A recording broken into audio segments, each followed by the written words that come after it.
Hey guys, it's Matt, Overland Squared, and welcome to our first winter camping adventure. Front Range in Colorado hasn't got much snow lately, so when you hear of a winter advisory only a few hours away, it's time to pack up and see what we can get into. With I-70 closed at Georgetown, we headed up Berthoud Pass. After helping a few people get unstuck and barely navigating the whiteout conditions ourselves, we did make it to the other side where the skies cleared up and we were able to have a great night camping in the cold of Colorado.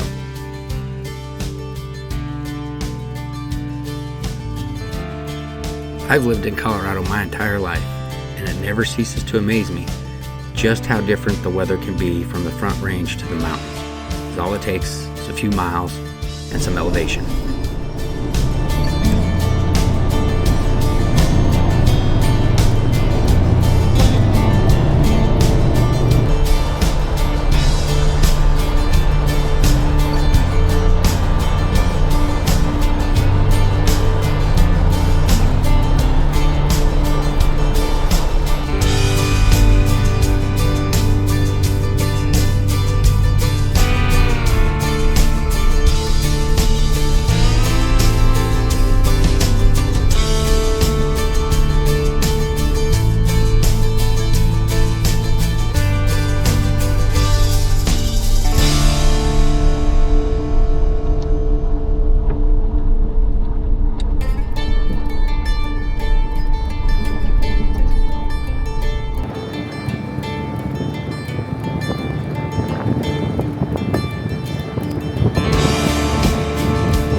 I gotta say that was pretty good.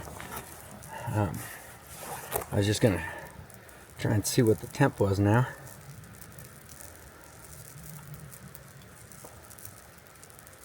Let's see. It is about 23 degrees. Doesn't feel that bad. The wind stopped. It was really windy getting up here, but just kind of cleaning up, and gonna sit by the fire for a minute and then start getting the heater set up in the tent or in the Jeep. And I don't know what we'll do. Hang out for a while in the Jeep and watch a movie and enjoy the stars.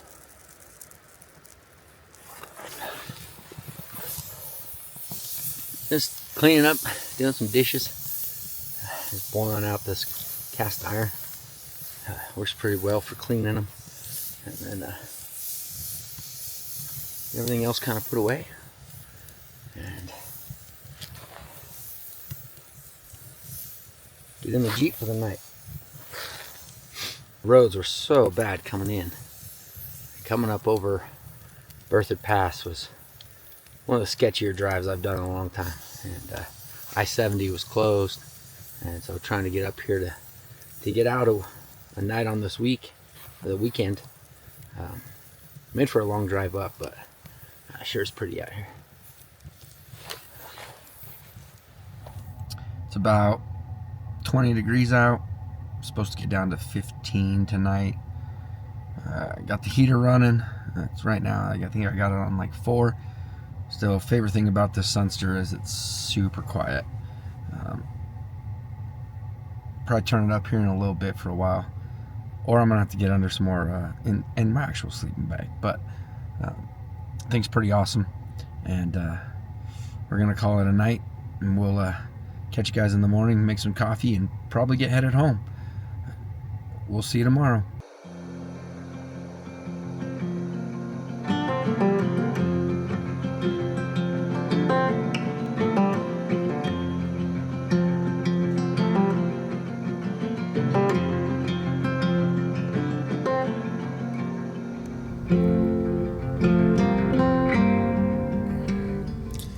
My alarm went off just a little bit ago. It's about 7 in the morning.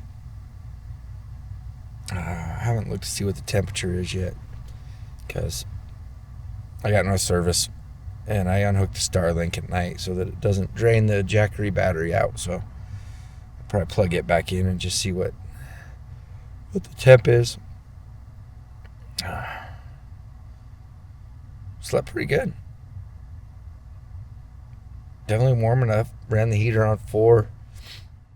Kind of curious if I can make coffee inside. That would be awesome. We might give that a try. If it fails miserably, we'll just get outside and do it. But I sure could use a cup of coffee before going out. Anyway, we'll get that coffee going, and then see what we're gonna do about breakfast.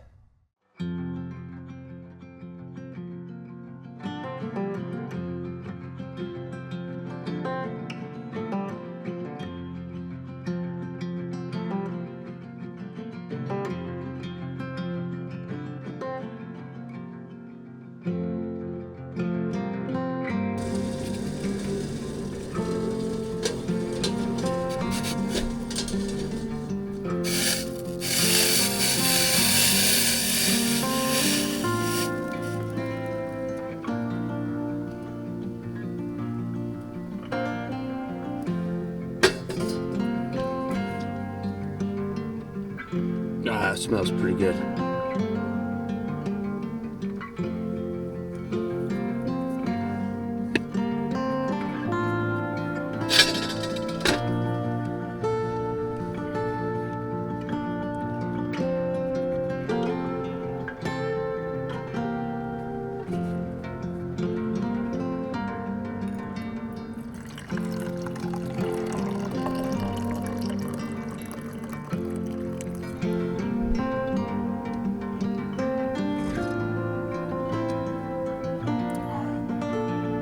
pretty freaking good.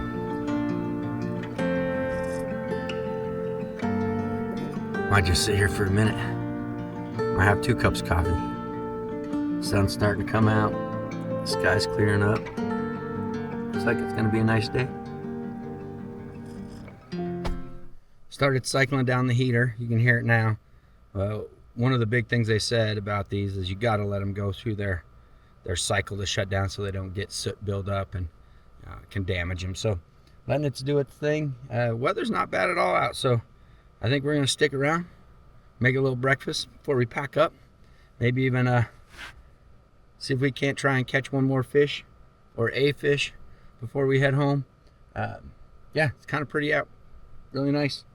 And so not gonna start a fire. We're just gonna grab the little Coleman here and cook on it.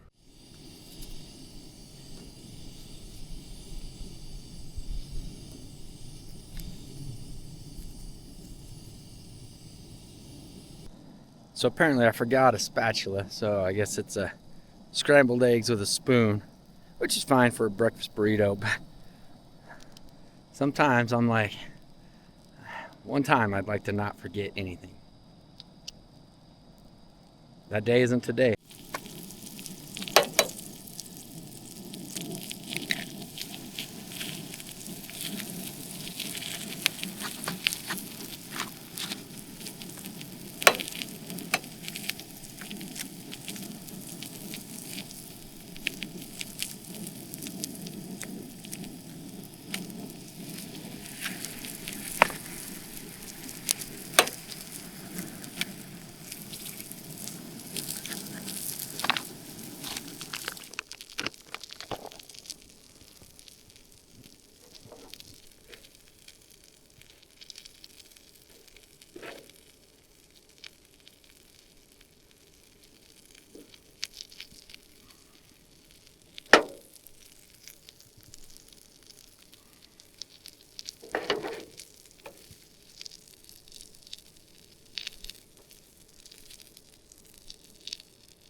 They don't look pretty, but they'll do the job. They're actually pretty tasty.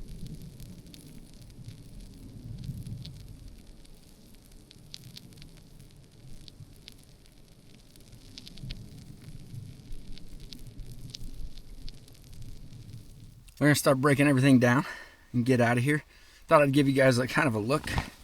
I'm gonna move. I've got a little bag that I put all the parts for the heater in, but let you take a look from the outside. That's kind of how I run things.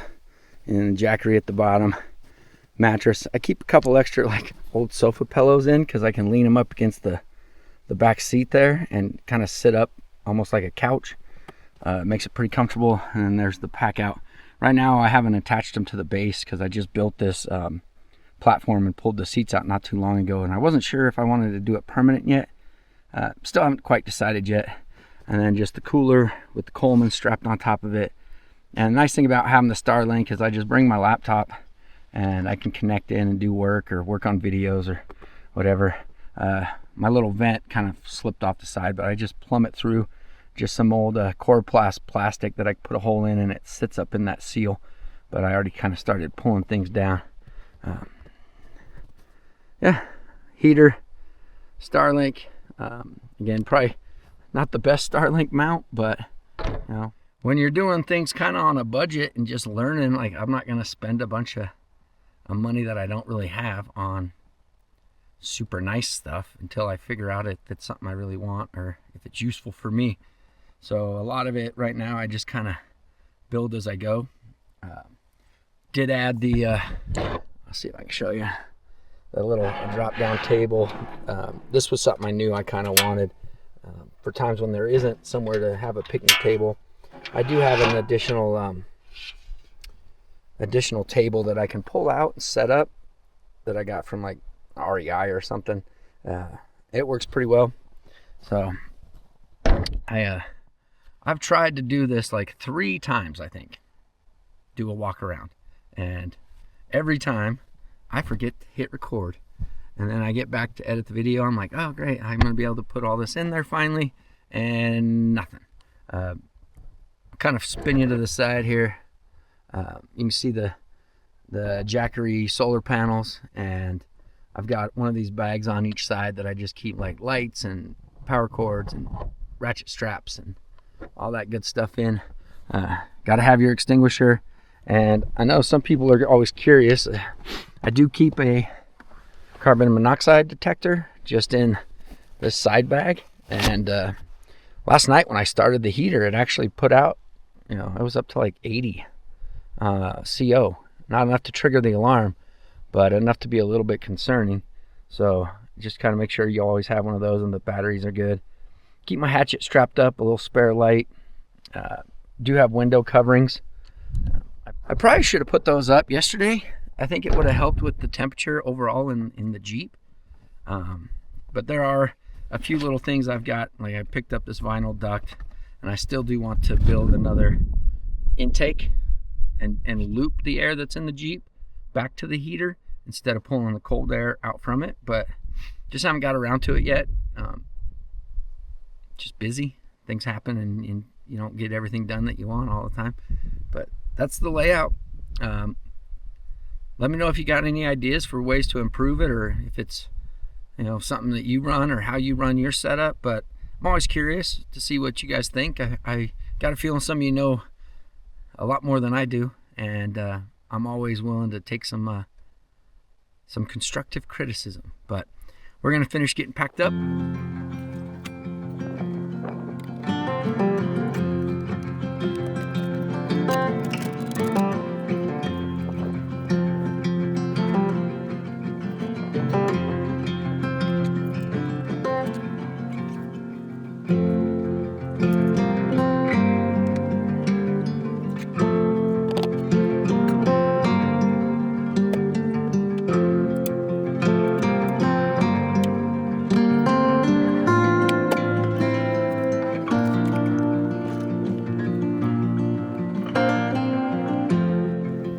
I mentioned that thing's been awesome too, to be able to like keep some straps. I got some lighting in it. Yeah, like the toe straps, some recovery equipment. Keep my waders and my fishing net in there, and then just to not have trash in the cab on the way out. It's been kind of awesome. Plus, I just think it's cool that my Jeep has a backpack.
Whew. A little bit chilly out there, and the river's getting slushy.